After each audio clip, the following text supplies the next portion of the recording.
Hi, my name is Nelicia Moden. I'm a nursing student at the University of South Alabama, and I'm going to be doing my urinary indwelling catheter insertion checkup. So first, she will scan the room.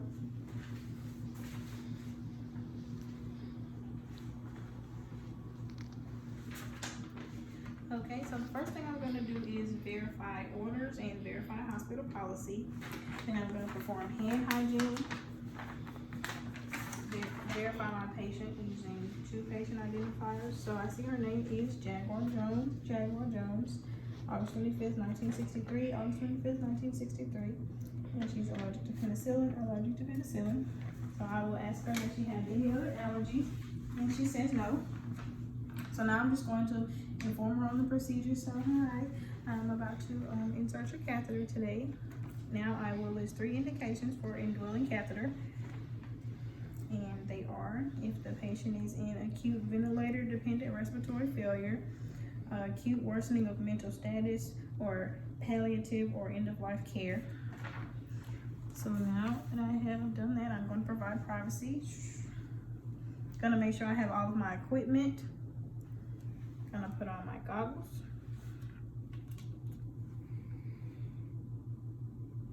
Position the trash can. Perform hand hygiene. I'm going to raise the bed up to a comfortable working level and lower the side rails.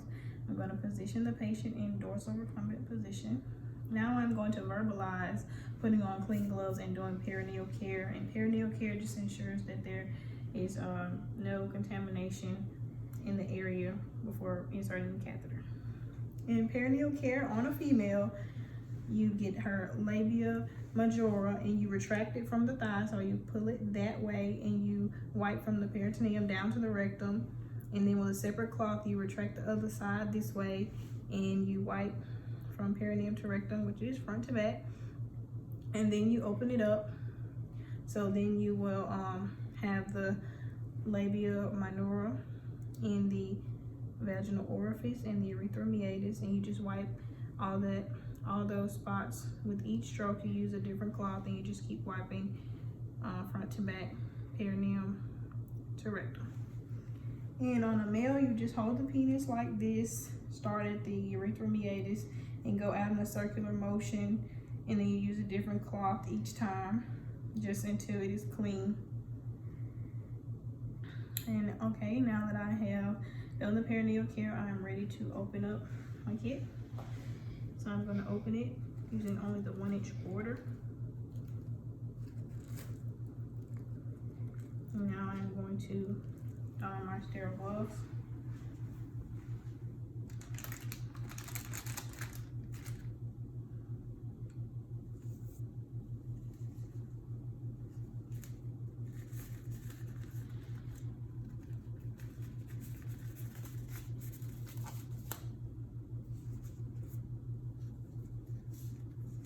Have my hitchhiker coming out. Now that my gloves are on, I'm ready. So I'm going to look at my sterile field and see which side is the shiny side. And I see, so I'm ready. So I'm going to just get ready to lay it out. I'm going to make sure that it doesn't touch my arms or anything. And I'm just going to lay it like that, and I'm going to push it in. Place this here, and now I'm ready to get everything ready. So I'm going to verbalize putting my betadine on my cotton swabs, and I'm going to put my lubricant here. And like I said, I just put the betadine on those, and now I'm going to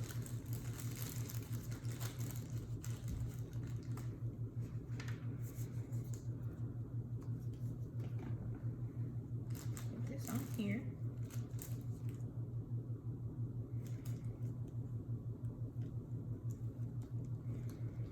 And I'm going to lubricate 1 to 2 inches for a female and 5 to 7 inches for a male. So I'm going to lubricate it here. So now I'm ready to start wiping it down with my betadine before I get ready to insert it. So I'm just gonna open it up and hold it there. I'm gonna use one at a time. Betadine's already on there, and I'm gonna do this side first. And I'm gonna throw it away. And I'm gonna do the other side. Throw it away. And I'm gonna go down the middle and throw it away.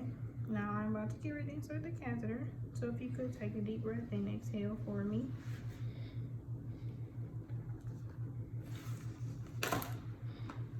So I am going to go in and insert the catheter until I see urine.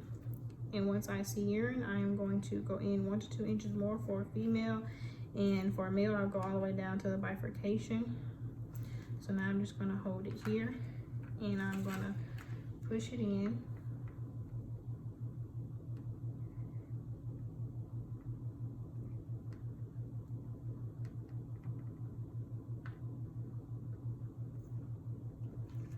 And I'm gonna hold on to it, and I'm not gonna let it go until I have twisted it off.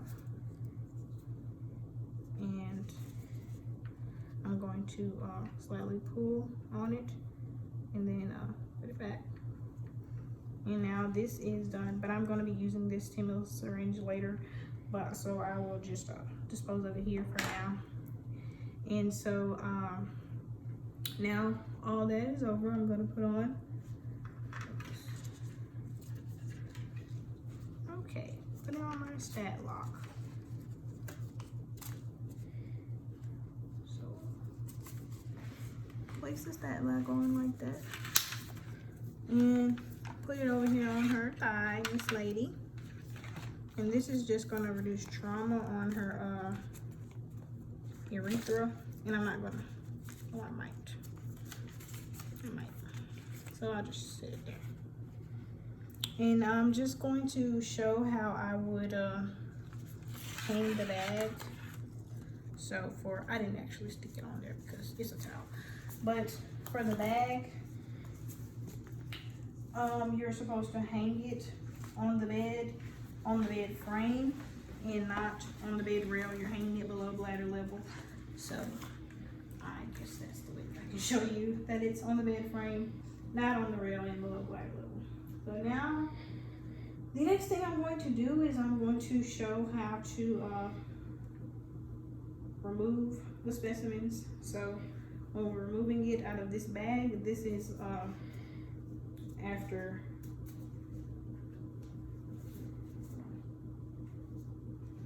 take the cap off and set it up.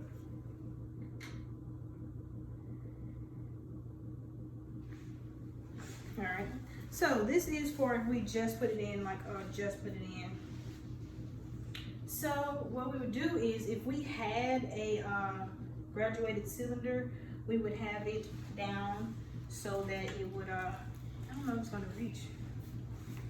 But if we had a graduated cylinder, we would have it down on the floor so that it would catch any urine. But anyway, we would hold it up and we will put this little thing. Oh, it's messing that up. Well, you guys get the gist. So you hold it in here, and then you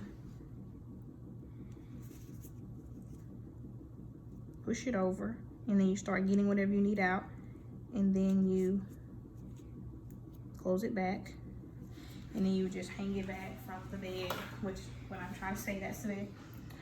And so put the cap back on.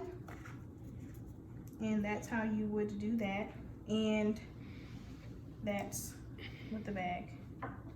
And then I'm just gonna put him back up just for the video purposes. But now I will show how to do it off of this port. And you will have to clamp this part.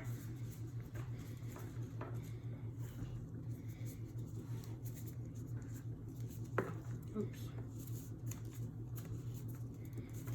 Clamp this part. Okay. And then you would take one of these. If it opened. Okay. And then you would just, what's the trash bag? Clean this port.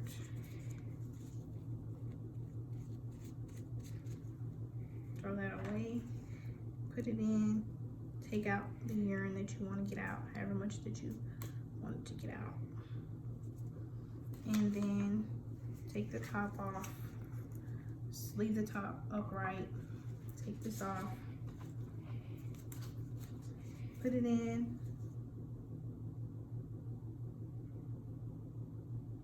and that's how you would do that. And you put the top back on,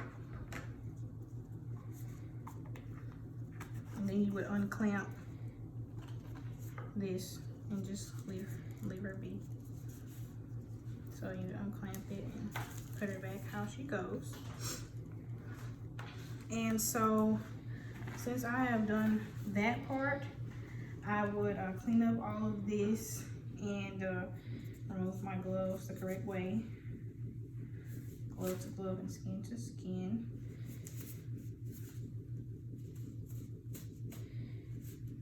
Okay, and then I would just clean up all of this and throw everything in the trash, lower the bed back down, raise the side rails, have the call light and everything ready for her if she needs it.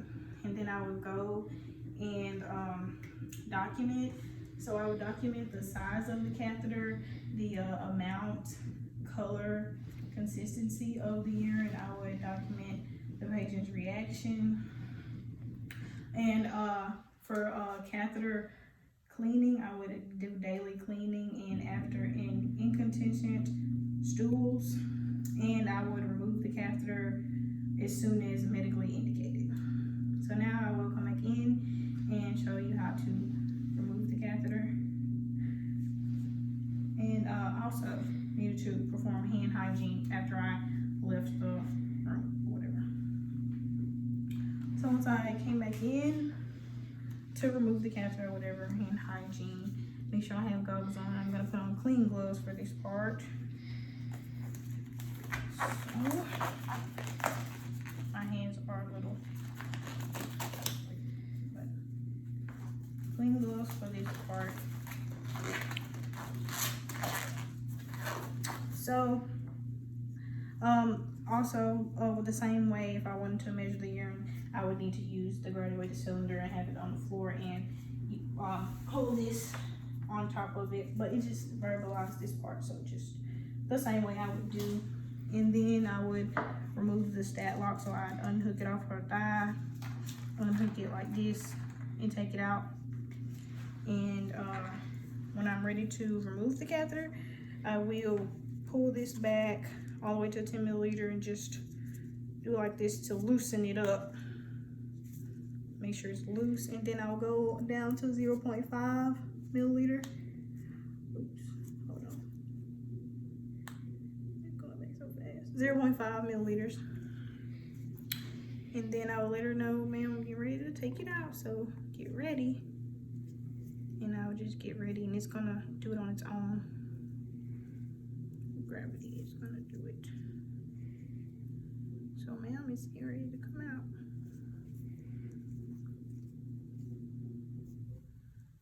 And this is a box and not a real patient, so it's obviously taking a little while to let gravity do it. But because it's actually stopped moving. But in a real patient, yes, gravity will be doing it. So it'll all come back out. And then I'll let her know it's gonna get ready to come out, man. Take a deep breath. So I would take it out. And then I would just dispose of it. And when I take it out, I will perform perineal care on her after I have taken it out. So I will get ready to dispose of all of it and take off my gloves same way. And once I leave her again, lower the bed, raise the side rails in position, everything, and then clean up my mess and go document. So this time I'm going to be documenting the amount of water that was in the balloon and the color, consistency, odor of the urine, and patient's reaction. Then I'm gonna make sure that she knows the signs and symptoms of the UTI, and that is burning when you're urinating, frequent urinating, and just feeling like your bladder is not empty. And also, I will check patient voiding every 4 to 6 hours. And if she has not voided, I will palpate the bladder and I will